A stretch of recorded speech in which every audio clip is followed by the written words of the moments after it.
Here's what's happening right now. Thunderstorm showing up on 4 Live radar, but this is not the main event. We are looking at a bigger severe weather threat for tomorrow. We'll talk timing coming up. Jason. Hey, Ben, I'm out driving in one of the cities considered to be one of the most dangerous in which to do so. If we don't crash in the next 5 minutes, I'll be back to tell you exactly why that is. Karen? All right, Jason, also had Donald Trump Jr.'s emails made public. Are they a smoking gun or much ado about nothing? Up first, controversial plea deal. A former gymnastics doctor says he's guilty of child porn charges. Some say that's not enough. Live from downtown Detroit, Local 4 News First at 4 starts now. Good afternoon, I'm Karen Drew. Topping our news at 4, former MSU doctor Larry Nassar pleads guilty to 3 federal charges of child pornography. But the case is far from over. As part of that agreement, Nassar will spend between 5 and 20 years in prison and pay up to a $250,000 fine for each charge. In exchange, Nassar will not be prosecuted on federal charges of sexual exploitation of children. But Nassar is still facing several criminal sexual assault charges. An attorney representing 65 of Nassar's alleged victims says his clients are already traumatized, and Nassar receiving a deal only makes it worse. A number of our clients have had to have psychological counseling. They are going through a special type of trauma. They want to make sure in coming forward, and this is not easy for them, that he does not get out of jail or prison and be able to do this again, supervised or not. They're very concerned about that. Nassar's sentencing date for the federal child porn charges has not yet been announced. He will be back in court for the other criminal charges in October. Harrison Township could soon be home to a major component of U.S. military. Selfridge Air Force Base is pushing for the government to bring a fleet of F-35 fighter jets to Metro Detroit. Today, 40 leaders from the U.S. Air Force paid the base a visit to see if it might be suitable home for the fighter fleet. The Air Force should make a decision this fall. New at 5, we'll take a closer look at the impact the decision will have on Macomb County and the entire region. Moving now to Detroit, police are investigating this afternoon the mysterious death of a man found shot and killed inside a BMW earlier today.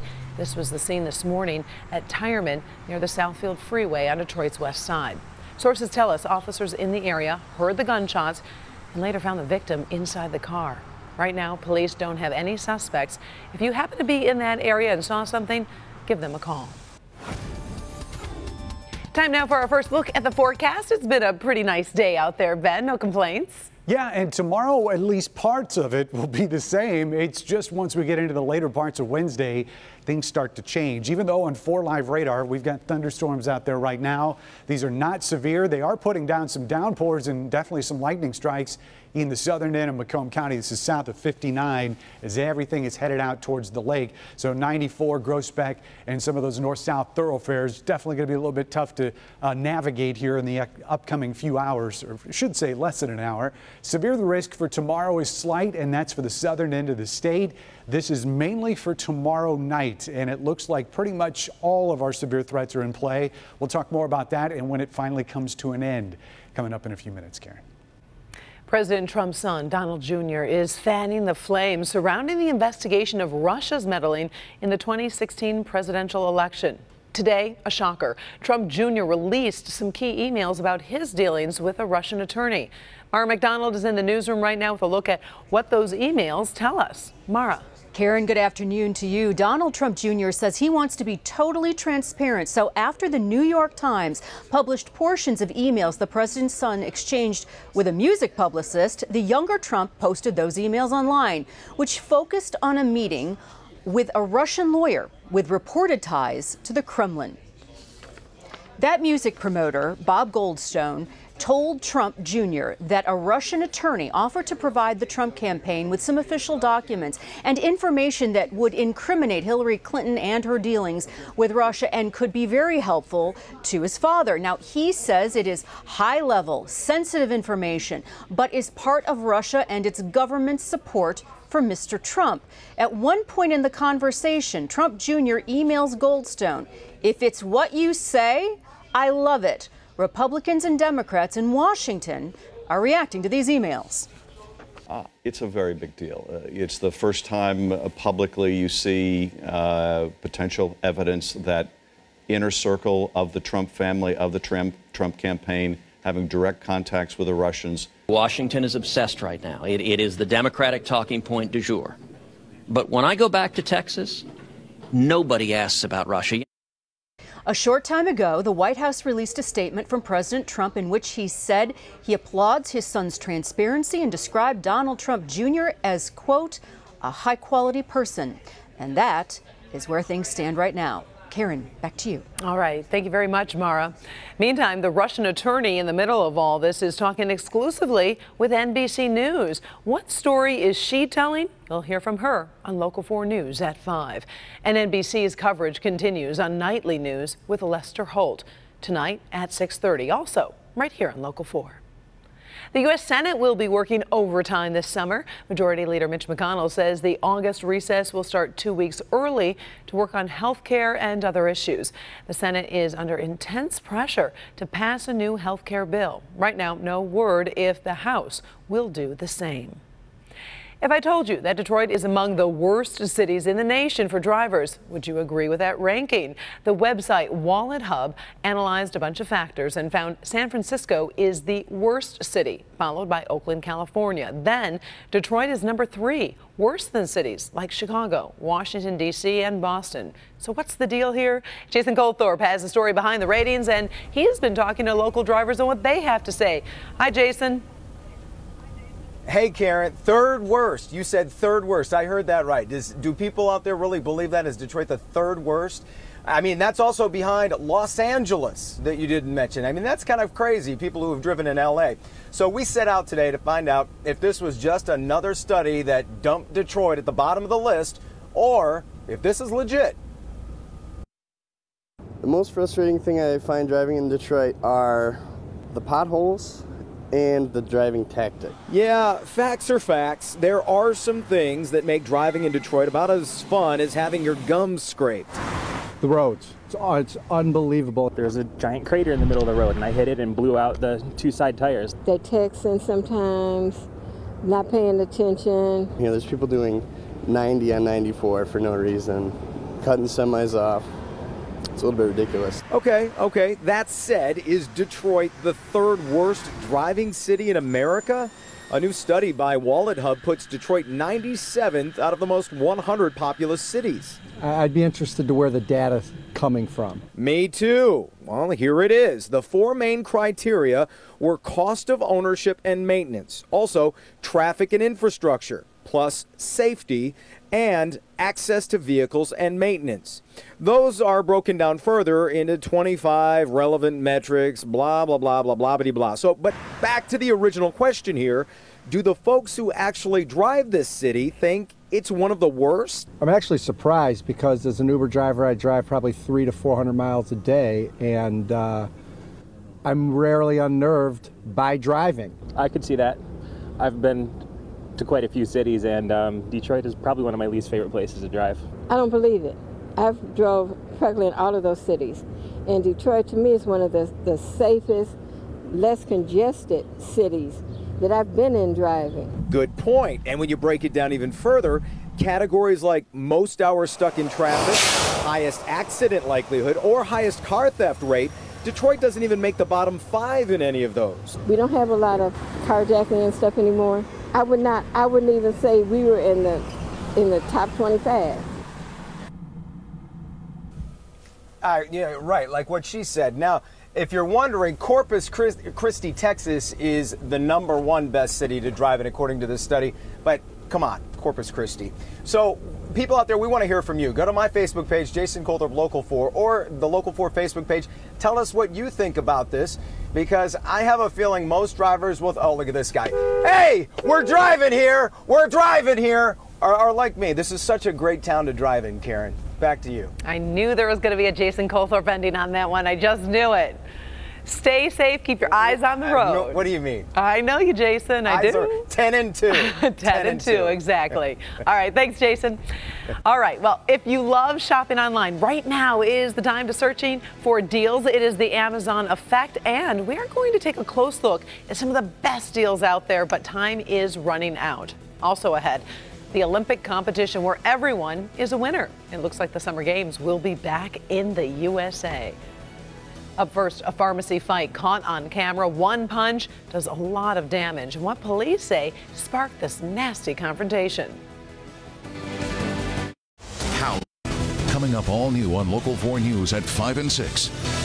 A stinky mess to clean up in Farmington Hills as sewage is being pumped out of homes. How did this happen? All right, Priya, first at 4, we're on top of stories making headlines all across America. We're learning more about the victims of a military plane crash. The Marine Corps plane crashed into a field Monday, killing all 16 on board. It went down 85 miles north of Jackson, Mississippi. Authorities say 15 Marines and 1 Navy corpsman were killed when the plane slammed into a soybean field, scattering debris and fuel for miles. Most of the victims were from a unit based in New York. Investigators with the FBI say no foul play is suspected, but the cause of the crash remains under investigation this afternoon. South Florida police looking for a man who threw a devastating punch in front of a Walgreens pharmacy. Take a look at your screen. This surveillance video of the July 4th attack shows 2 men fighting outside the store. Then, right there, yep, you see one man throw a punch, knocking the other to the ground. Police say the victim had insulted the suspect's son before the attack. The injuries are serious. The victim hospitalized with a broken jaw and bleeding in the brain. Police are still looking for that suspect. Get ready for another bout of Olympic fever in the United States. Right now, it looks like Los Angeles and Paris will both be host cities in the future. The International Olympic Committee announced today it will award the 2024 and 2028 games to those cities at the same time. Now, Paris is seen as the favorite to host in 2024. The mayor of Los Angeles says hosting the games will benefit the city's residents. We want to use the sunlight of the innovation and creativity that defines who we are in Los Angeles to reignite that movement, but also to reflect back in our own city and make Los Angeles the healthiest city in America, a place where we can combat obesity and diabetes, a place where every young person can have an opportunity to play sports free, regardless of their zip code. Right now, the 2 cities and the IOC are working on a 3-way deal to make this happen. If the deal falls through, then the IOC would choose only the 2024 host city, and that happens in September. We do have this video from northern Indiana we want to share with you. This is where the Kokomo Creek has flooded over its banks. The floodwaters rushed into several homes and businesses this morning, creating that mess you see on your screen. Most people in the area lost power, and a flash flood watch is in effect for Howard and Tipton counties until midnight.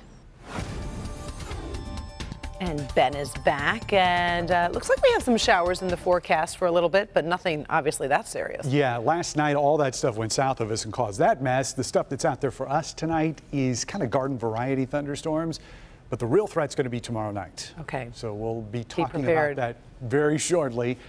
Temperatures in the 80s out there. We're at 87 right now at Metro. The humidity is more than noticeable out there. So when you factor that in, heat index ratings are topping 90, at least in a good chunk of the area, feeling more like 92 at Monroe, 94 for that heat index right now at Metro. And it looks like the humidity is going to be with us at least until we get to the end of the work week. Right now, the only thing that we're seeing out there on 4 Live radar is just some of those thunderstorms we showed you at the top of the show right there in the southern end of Macomb County. Downpours and lightning strikes, not severe, and they're headed out towards the lake, but it's going to slow down some drivers this afternoon. Otherwise, there's not a whole lot more to look at till you get further off to the west. And we've got really 2 rounds of thunderstorms, technically 3 tomorrow, and we'll start timing those out here on our forecast map. So if we see any more scattered thunderstorms this afternoon, these are not severe. We'll dry out as the sun goes down tonight, and then overnight into early parts of tomorrow, our first round of thunderstorms comes through. We are not anticipating that these are going to be severe, but definitely still could be some downpours and lightning strikes, and will be a slow commute in a couple spots tomorrow morning. We get a brief break during the majority of the day, really, stretching into the evening hours. And then other than a couple pop-up thunderstorms in the evening, it's really going to be between about 11 p.m. tomorrow night and 3 to 4 a.m. tomorrow morning or Thursday morning, when we're really expecting those stronger, possibly severe thunderstorms. And it could be anything from damaging winds, large hail, frequent lightning, possible flooding. And then again, a tornado cannot be ruled out with some of these thunderstorms again on a Wednesday night. Tonight, 70 degrees for an overnight low. Skies mostly cloudy and staying muggy. Highs tomorrow, similar to what we have today, and it's really going to depend on the timing of those thunderstorms about how warm we can get. But looks like we're going to make a run at 90 in parts of the area, especially in our metro zone.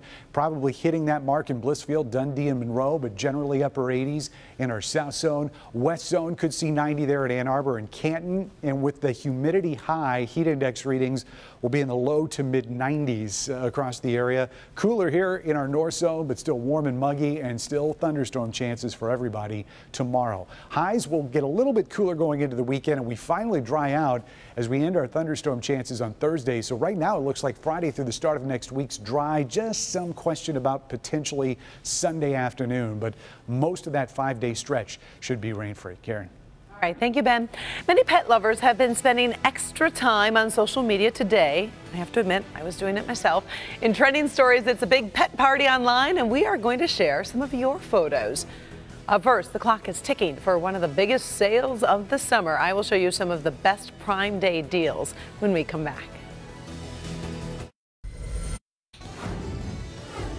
In today's trending stories, have you been shopping online today? Lots of your friends have. Amazon Prime Day is continuing right now. Other retailers are also offering some big discounts, so today is a good day to shop around. So right now, let's take a look at some of the best deals that we've been finding from Amazon. USA Today highlighted the Amazon Echo at just under $90, and it's one of the best offers. That is a savings of 50%. Also saving some money. The pressure cookers actually were big sellers last year. Well, you can find big savings again, like the Instant Pot 7-in-1 with a savings of 31% this year. And if you're also looking for another deal, this one is getting a lot of attention. If you've dreamed of that robotic vacuum, well, now could be the time. With this model discounted 30%. The Prime Day savings end at 3 a.m. By the way, you do need a Prime membership to get savings. This story is also trending today. If you check your Facebook feed, you probably saw all those pictures with people with Slurpees. Well, there's a reason. Today is 7-Eleven. So at participating 7-Eleven stores, that means you can get a free small Slurpee, any flavor. The special started at 11 a.m., runs through 7 p.m., so you have a few more hours to get your free Slurpee if you're interested. The retail chain is celebrating its 90th birthday and plans to give away 9 million free Slurpees today. And you may be seeing some more pets today on social media because it's a big day to share photos. This big guy, his owner is Kim, and shared this photo. July 11th is All-American Pet Photo Day. Now, we didn't know this was a thing, but a lot of you are sharing the pet photos. Take a look at this guy. This cat name is Flynn. He's about to turn 6 years old, and his owner says he even knows how to do dog tricks. And don't forget, all pets don't necessarily have to be furry. I don't know if you can see, you got the photo here, and on top of his head, yeah, that's a frog. Jessica sent this photo of a toddler with a pet frog, and definitely a pretty big smile, right? We are posting more of the photos we received on the All for Pets page at clickondetroit.com. Stay tuned. I've got one more pet photo to share. It's an update on my new puppy. We'll talk about that when we come back. Sean English will not be stopped. I am running. Not after losing part of his leg in an accident. The goal is to at least compete in one race my senior year of track. Not after enduring months of surgeries. He doesn't ask, what can't I do? It's what can I do? Not after all the hospital visits. His dream to run again becoming a reality in the most unlikely place. He was drawn to it like a flight of sugar. A moment to just be a kid, giving his parents something they haven't seen since the accident. Sean English's unforgettable journey continues tonight at 11.